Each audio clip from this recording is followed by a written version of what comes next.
రాష్ట్ర ముఖ్యమంత్రి వైఎస్ జగన్మోహన్ రెడ్డి రాష్ట్ర వ్యాప్తంగా ఎన్నికల ప్రచారంలో బిజీగా ఉంటే ఆయన సతీమణి పులివెందులలో ఆయన యొక్క బాధ్యతలను చేపట్టి తన విజయం కోసం ఎన్నికల ప్రచారం నిర్వహిస్తున్నారు. ఆమెతో మాట్లాడడానికి ప్రయత్నం చేశారు. నమస్తే మేడం.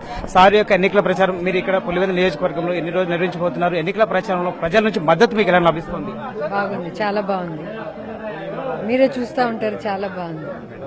మేడం, సార్ నిన్న ఒక మేనిఫెస్టో రిలీజ్ చేశారు. అదే అంతకుముందు టీడీపీ కూడా మేనిఫెస్టో రిలీజ్ చేశారు. ఈ రెండింటి మధ్య వ్యత్యాసం ఎలా ఉంది? ప్రజల నుంచి కూడా స్పందన ఎలా ఉంది మేడం? ప్రజల నుంచి మీరే బెటర్ గా చెప్పగలరు, మీరు మీడియాలో ఉన్నారు. బట్ జగన్ గారు చెప్పినారంటే చేస్తారనే నమ్మకం ఉంది. చంద్రబాబు చెప్పినాడంటే చేస్తాడో లేదో అనే నమ్మకం ఉండదు.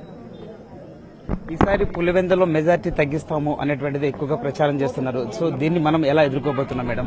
నేను చెప్పేదేముందమ్మా, మా ఊరోళ్లే చెప్తారు. చాలా పోయినసారి కంటే మంచి మెజారిటీ ఇస్తారు.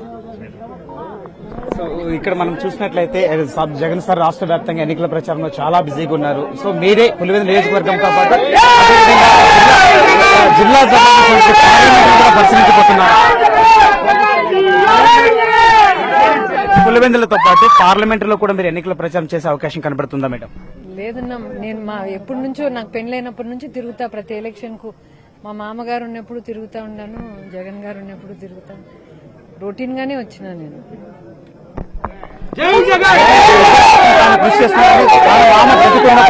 ఎన్నికల ప్రచారం నిర్వహిస్తున్నారు. ఈ రోజు కూడా అందులో భాగంగానే ఎన్నికల ప్రచారం నిర్వహిస్తున్నట్లు కూడా ఆమె తెలియజేశారు. కెమెరామ్యాన్ చాందుతో రమేష్, ఎన్టీవీ, పులివెందుల నుంచి.